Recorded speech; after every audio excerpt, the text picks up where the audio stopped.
Can we all see the screen okay? Okay, lovely. Olivia was supposed to do this part of the introduction, unless yourself, Christy and I. But yeah, this is part of free webinars on empowering youth voices in politics through the arts, digital participation, and legislative theatre. And I will change the part. I'll skip this. Sorry. I'm not very good at there we go. So a first generation formed. Who are we? So this is myself in a very serious manner. This is what is called a journalistic headshot. I can't be smiling because I could be reporting on serious issues. So that's why I look very serious. And then this is Linton, who did the previous webinar. And on the right is Sam, who's going to be doing the webinar tomorrow on the transformative power of legislative theatre.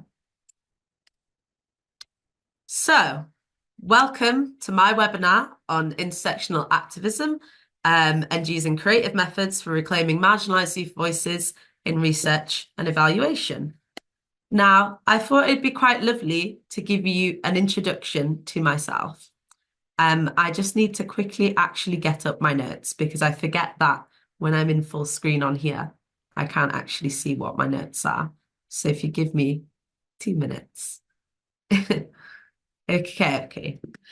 Right, so everyone, my name is Chimwemwe Chirwa, and I'll be leading today's webinar on intersectional activism, creative methods for reclaiming marginalised youth voices in research and evaluation. I know my name is quite complicated for a lot of people, so let's all have a go at pronouncing it together. And we really need to pronounce it with like joy and happiness because otherwise it won't really come through. So if you can see on there, there's the spelling phonetically. So it's Chimwemwe. Chimwemwe. Chimwemwe. Chimwemwe. For the people that are joining from Spain, I'm very acutely aware that the letter W doesn't exist unless in context to English words. So if you just want to call me Chim, that's fine. Most people do. I just like to be called my full name when I'm doing serious stuff. So my shortened name is Chim. It's like Chim Chimney, but just Chim. Okay. Now, I thought, yeah, it would be lovely to give you all an introduction to yourself. To give you guys an introduction to myself. So I was thinking, like later you'll hear a little bit more from myself on how we can use creative methods to reclaim youth voice in research and evaluation, to campaign for critical issues like the mental health and physical health crisis in our respective countries, the housing emergency, poverty and inequality, and the cost of living crisis, and examining the intersectional nature of those critical issues and how we can use creativity to address them. So I'll give you a little background on myself. I'm an intersectional activist, and I'm a youth worker across different charities, both here in Greater Manchester and in my home county in Cumbria. In Manchester, I work at a mental health charity, and back home, I work at an anti-racist charity, as you can see on the right. And I also help co-lead a queer Zion and charity called Queer Cumbria, which you can see in the middle. And to just give you a little bit of background on Queer Cumbria, it exists to present new narratives on rural queer identity, to provide sort of like a safe space for the young people to not only like be themselves, but to reclaim their voice and lived experience through the art of Zion's workshops and events. I'm also a creative writer, and I have a background in predominantly social and impact journalism, as well as some arts and culture journalism as well. And I have also previously led intersectional workshops, like either online or in person within my respective job roles or independently for different organisations. Okay. So, what research methods would work best when reclaiming youth voices in research and evaluation? We're going to look at the difference between quantitative and qualitative data. And don't worry if those words seem a little bit complicated. That's okay. I'm going to get to explaining them now. So often when we carry out research, we'll use two different types of data. Quantitative data is simply number-based. So that's things like statistics, health data, measurements, blood pressure, BMI, things like that, and website metric data. Qualitative data, however, is like more human focused. So that's like focus groups, case studies, lived experience, and surveys. So I have a little bit of an issue with quantitative data. It's often not an accurate reflection of human beings. And depending on what tools are being used to carry out the data, it can often be biased information. So let's take myself as an example of how quantitative data doesn't work, because if we are to be considering identity of young people when it comes to this, then I may as well use my lived experience or me existing as an example, not because I'm vain. So I'm a Black person. That is pretty obvious to you all, as you can see me.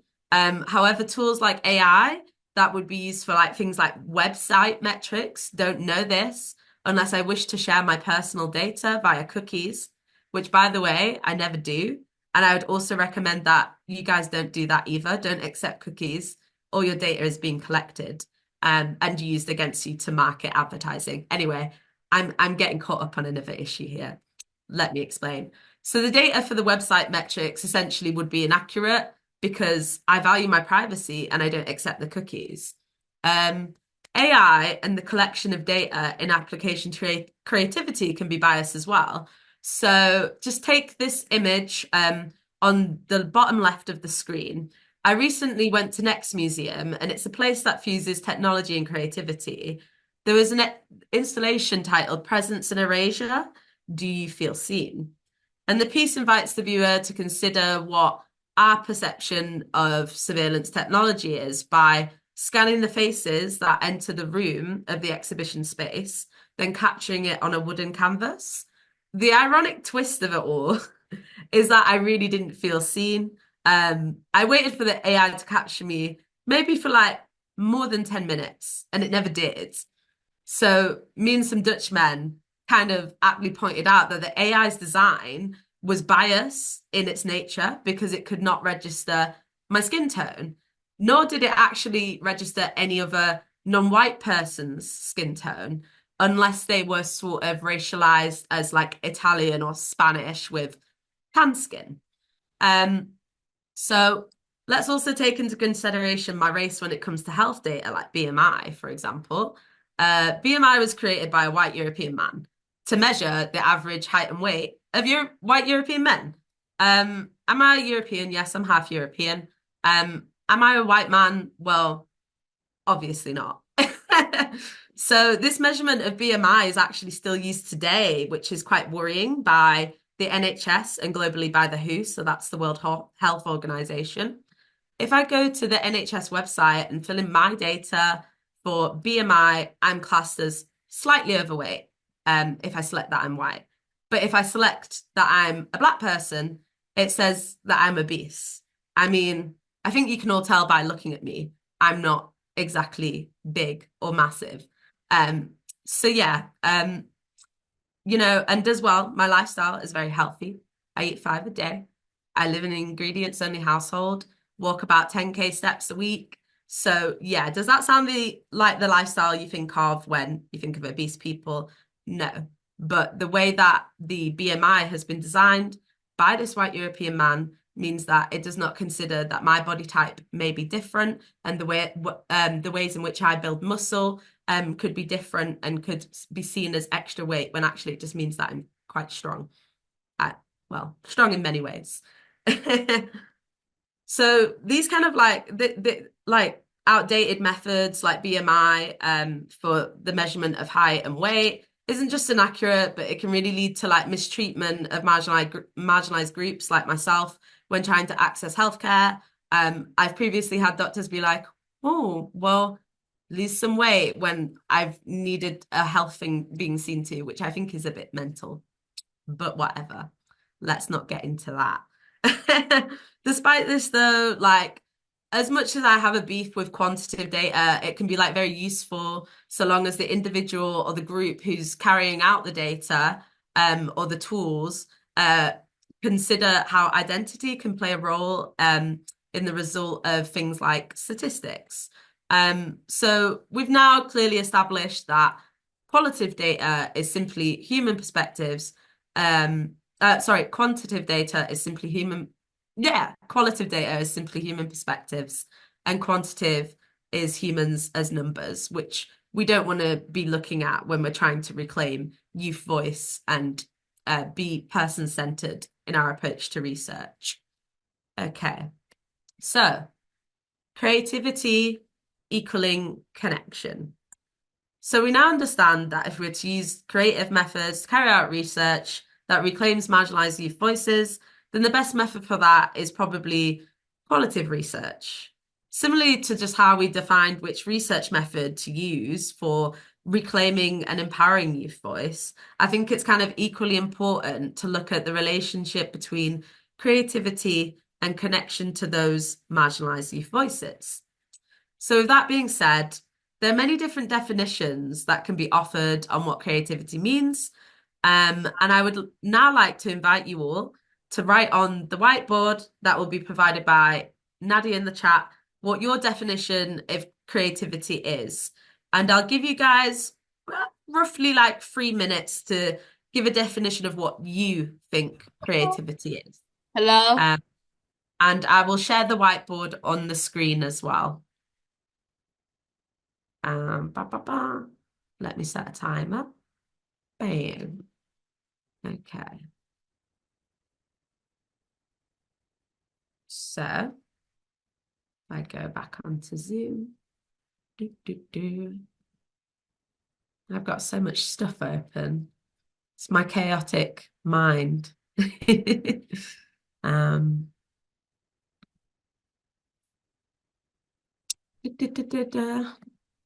Why won't it let me open the chat?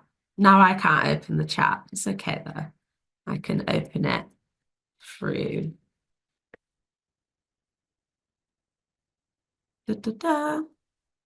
Um, mm, mm, mm.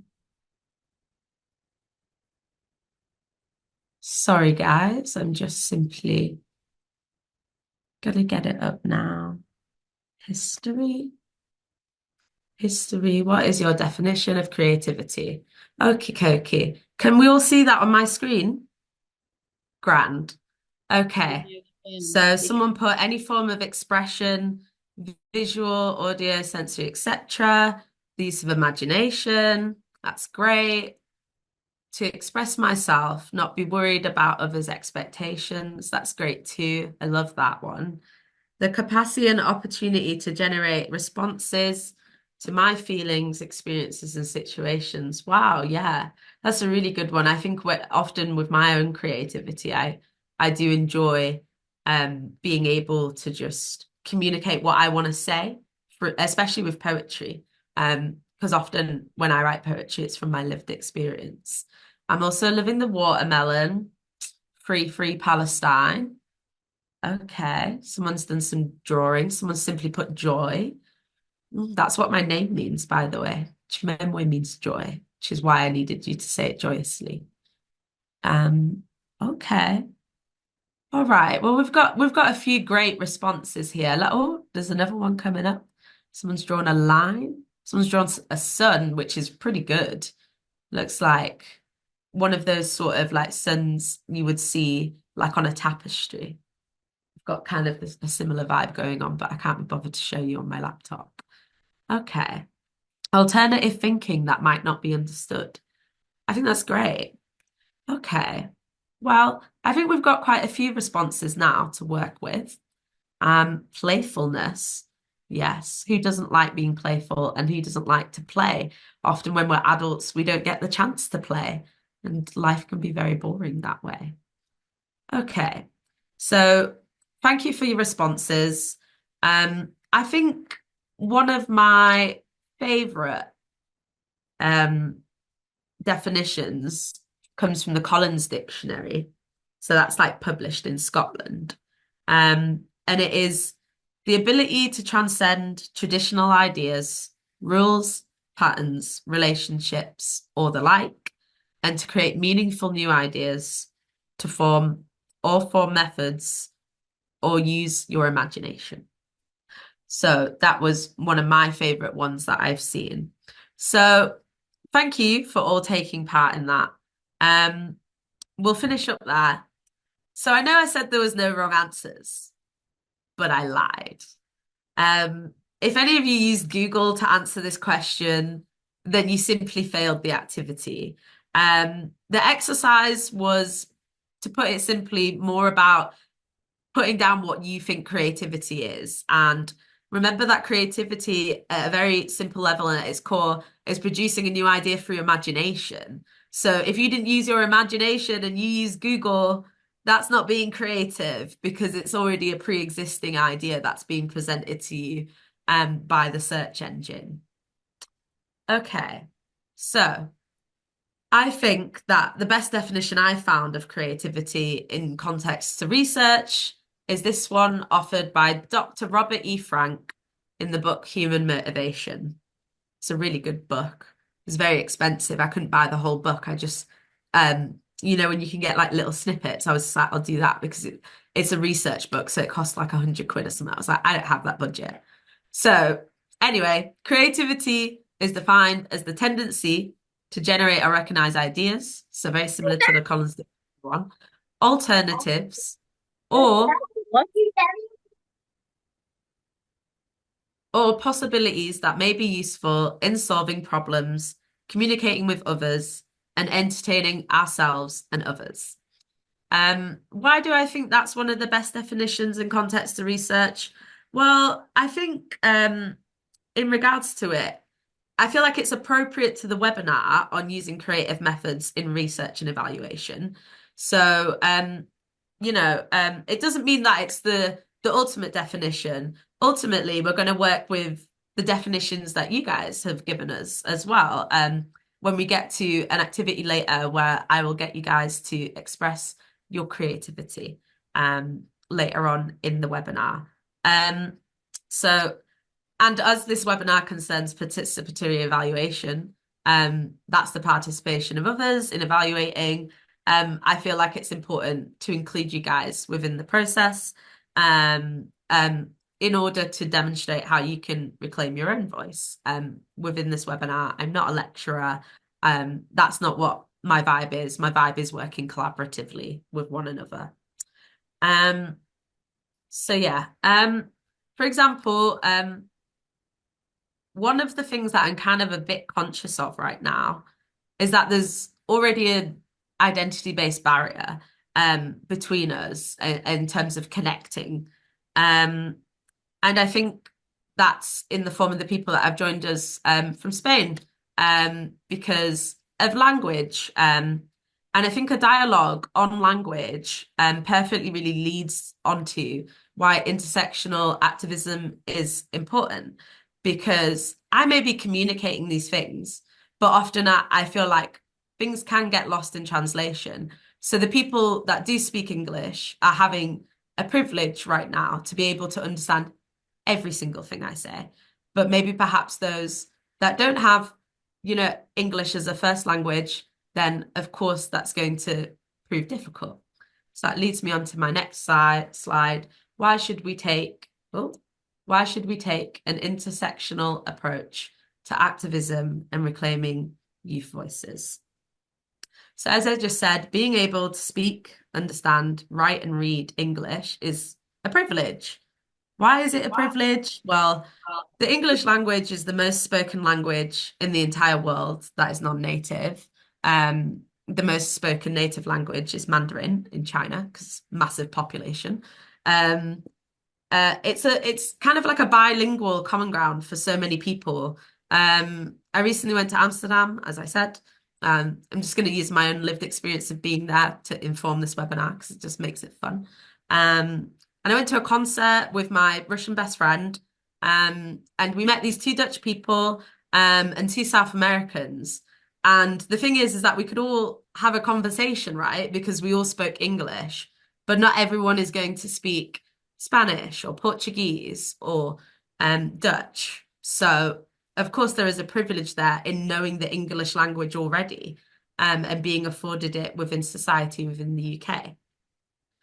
English is often the default in media and academia.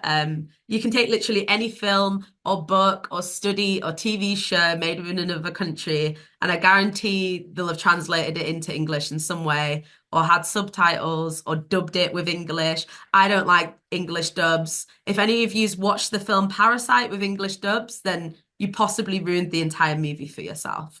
I also like a game called Ghosts of Tsushima. And I play that with English subtitles, and I have it in Japanese because certain things, again, as I said before, can get lost in translation. Okay. So, as soon as I've given you an example of an identity and cultural based issue, on the new whiteboard that will be provided by Nadia in the chat, I would like you all to give me an example of different identities, which are either cultural, biological, societal. It doesn't matter if some of them are the same. If anything, that's kind of telling of the identities that matter to us in this participatory evaluation that we are doing throughout the webinar. So I'm just going to get that up now. I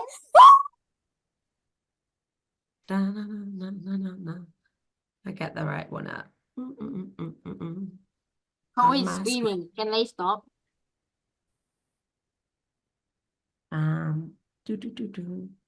Why am I on my history?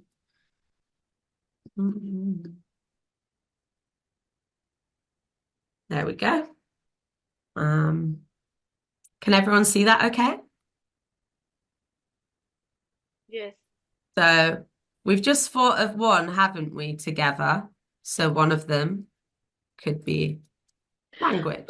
Jim, I think I shared the wrong, I have this whiteboard for slide 12, but that's okay, Nadia. I will send you it in the chat.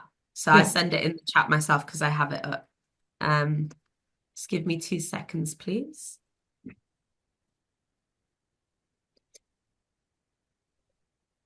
Oh, I don't know if that will have actually sent the right one. 2 seconds. Don't click on that link. The link is the 40 one. There we go. That's the correct link. Amazing. Social class, very good one. Sexuality, age, yeah. Caste. Oh, someone's deep into the identities. Education, yes. Origin, very important. Gender, yeah.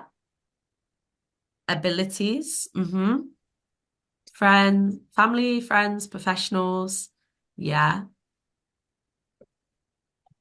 Physical and mental health, yeah. It's a good one. Oh, we are already creating what would be an intersectional diagram right now. Education, yeah, that's a big one. Having access to education is a massive privilege. I don't know who's being silly drawing a fish. Maybe the fish identifies as human, and perhaps we could do that. Okay. All right. I think we've got enough there to go off. So, now we'll work together, and decide what, identities we relate to. So, I'm gonna make you guys a little bit bigger in my grid. And I want you to put your hand up if you relate to any of these identities. So put your hand up if you identify with one of these. Put your hand up, you can put it up virtually, or you can just put it up IRL. Yeah, okay, cool. Keep your hand up if you identify with Two of these. Okay. A few people have still got their hand up. Put your hand up if you identify with three of these. Okay, people have still got their hands up. Keep your hand up if you identify with four of these. Okay, keep your hand up if you identify with five of these. Oh, some really oppressed people here. Right. Put your hand up if you identify with six of these. And I think we'll stop there. Okay. Right. So now that we've established how people have identified, those people that put their hand down after identifying with two of their identities, what do you have that the people that could identify with three or more don't? And you can say it out loud or you can share it in the chat, whichever one you feel comfortable with. Sorry, could you repeat the question? Yeah, so no worries. So when I was just saying keep your hand up if you identify with one, two, or three. So two of these people, I might just go back to my actual screen share. Yeah, so two of these people, so people that identified with less than two, what do they have that the people that identified with three or more of those identities don't? So they have something over them. Can anyone guess what that is? If no one can guess within the next minute, we'll have to, oh, someone's put something in there. Privilege! Damn right, Sam, it's privilege. But what are you going to do with all of this privilege? What does privilege lead to? Well, the people that have privilege within our societies, have it because of existing social and economic systems. What is an existing social and economic system that is in place both in the UK and also within Spain? So we have the same social and economic system. If anyone can guess what that is, you get a brownie point, you get a clap from me. Let's check in the chat. I'll give you guys a minute to think. What is that? We have the same one, so it's not a trick question. And sometimes it's not framed in this way, but when I say it, you're all gonna kick yourselves. Okay. Lucia, is that how I pronounce your name? Apologies if I didn't pronounce it correctly. Capitalism. Yes, we both live in capitalist societies, and capitalist societies reward the privileged few. So the people that identified with two or less of those social, cultural, and biological identities. Right. So what's happening in the picture on the left, on the top left corner? What is that representing? Is that what representing a specific type of person? Maybe the type we've just spoke about? You can pop it in the chat as well.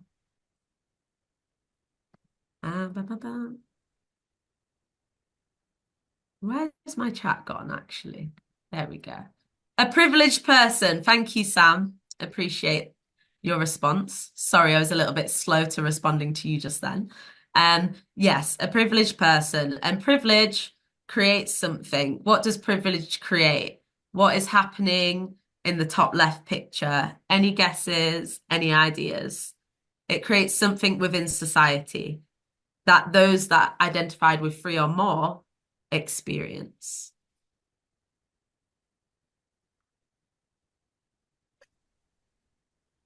Also, don't be afraid of getting it wrong. Okay. Injustice and oppression. Inequality. Harrison, thank you for answering that. Inequality is right. So we will we'll remove that. So inequality, unequal access to opportunities. Now, with the picture on the right-hand side that you can all see, what's happening there? That is trying to fix the first problem. That's a tiny little clue. So what's happening in the picture on the right, the top right-hand side? It's trying to fix what's happening in the picture on the left of inequality. Again, like, don't be afraid to like put the wrong answer, like we're collaboratively working together.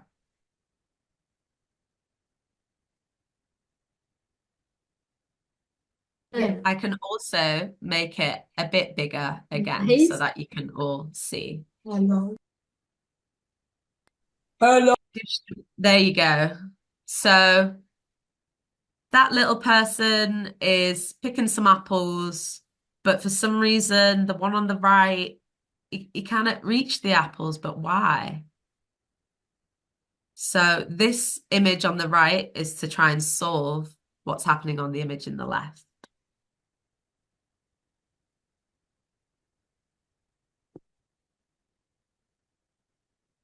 I'll give you guys another minute to maybe. Or if everyone's just stumped, let me know. Let me know in the chat. Just be like, let me know, and I'll let you know.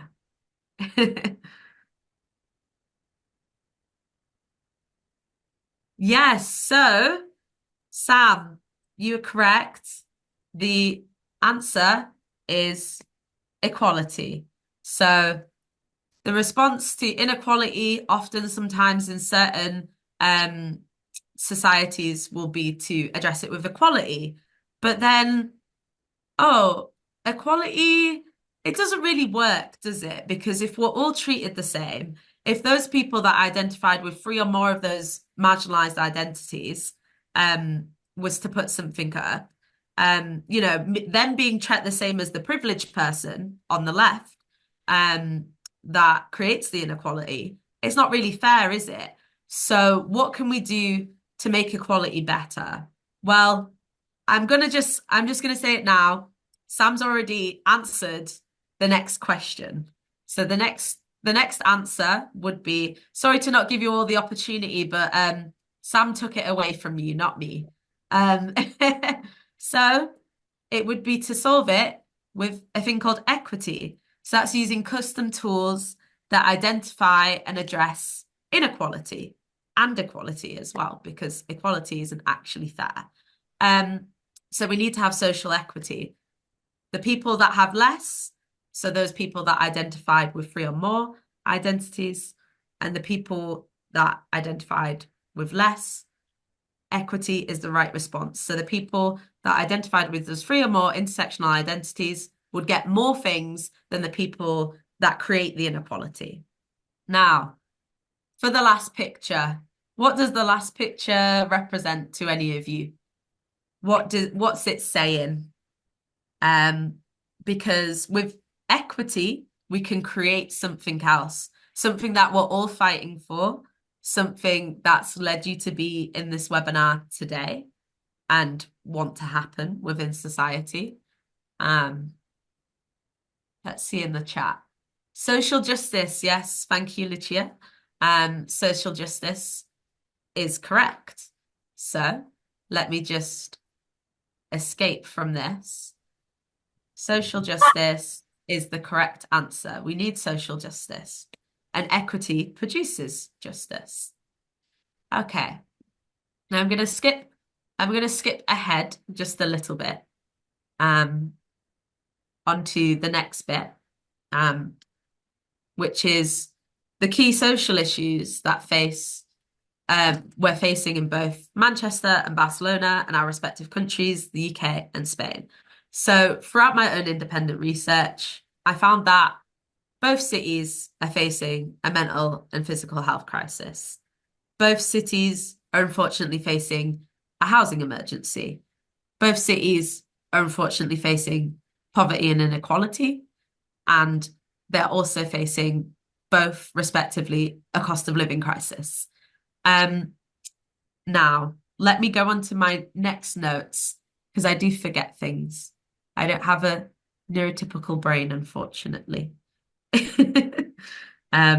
So yeah, we've done this part.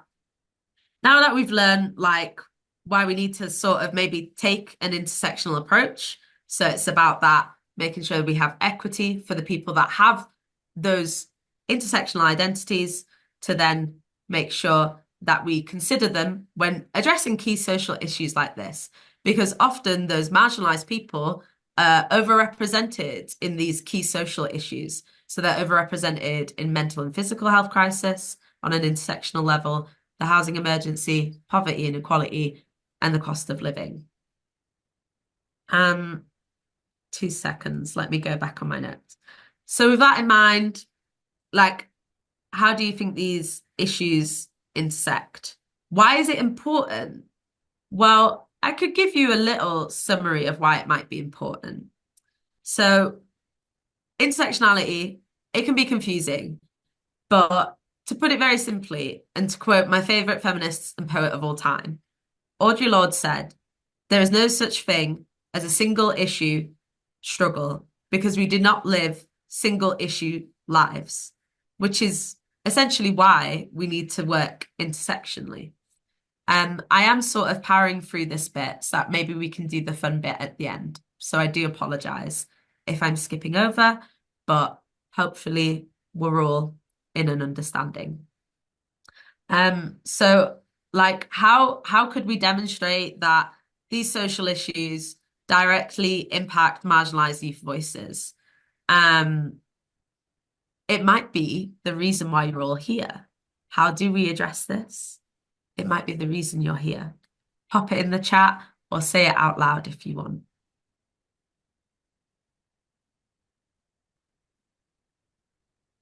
I need to get my chat function up again. Keeps disappearing on me. Wrong one. Ah, she's really gone. She's really not here anymore.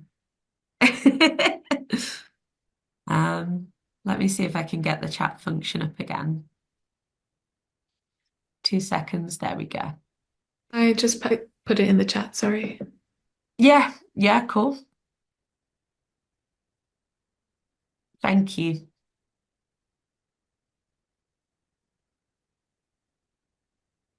So it might be the reason why we're here. Right. So not that one. I don't need that one just yet, but yeah. Okay, so it's the reason why we're here. I'm going to tell you because clearly maybe I'm overloading you with information. I do apologize. I'm trying to get through this a little quickly so that we can do the fun activity at the end. But the reason why we're all here, which is for different creative methods we can use to reclaim and empower marginalized youth voices in research and evaluation. So let's cast our minds back to what our respective definitions of creativity was.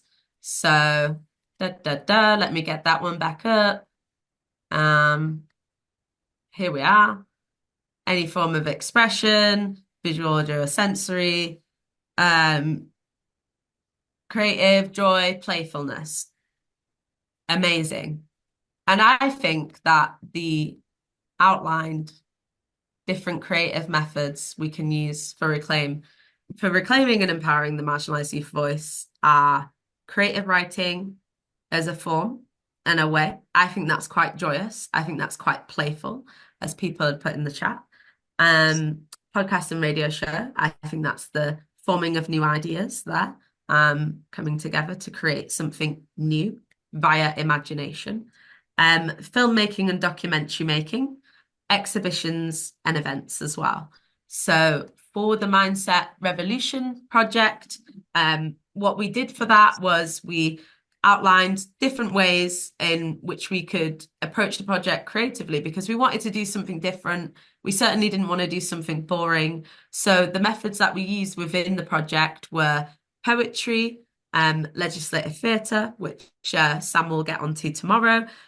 We also used podcast as a way to reclaim our voices because we were like, well, if we're going to represent all of us, we're then going to have to take that intersectional approach I was talking about before so that it considers everyone within the process. So the podcast one of them would be about the intersection of mental health and being South Asian, the intersection of mental health and being Black. But we can also use these creative methods to address these key social issues that we see in front of us that are facing both our respective cities and our respective countries. Another way in which we can use creativity to reclaim youth voice is through the use of Zines. So this is the first issue of my Zine that I've helped co-produce, called Queer Cumbria. And what I really love about this first issue image is that this photograph was taken when, I don't know if you guys in Barcelona have street preachers, but in the UK we have these things called street preachers, and they essentially just like barrage a lot of hate speech about queer people. So what was really beautiful about this image is that these two girls kissed in front of the street preacher. And I just thought it was really wonderful and joyous, and what a way to show our mission and what we're trying to do. So yeah, that was our first issue, and we also filled it with those other creative methods, so like poetries, manifestos, art being another one. And we often put on exhibitions and events as well to sort of reclaim and empower our marginalised voice as queer people within the rural UK. So yeah, we can use this. You can use these creative methods to then address those critical issues, because then you can use your voice to explain what those critical issues are. But then it can be received in a creative way, and you can learn new things in a digestible and also like lovely manner. Like I love going to different independent bookshops and picking up Zines about things that I don't know about, because it really helps me to then be like, oh, well, I'm learning a new thing, a new idea, which is essentially what we wanted to do. And it's similar to that definition of creativity from Dr. Franken. So, final participatory evaluation. So thank you, and thank you all again for joining me for my webinar. Don't forget SAMS tomorrow, 2 p.m. UK time, 3 p.m. Spanish time, Espanol. So don't forget that. That's the transformative power of legislative theatre. And thank you all. Goodbye.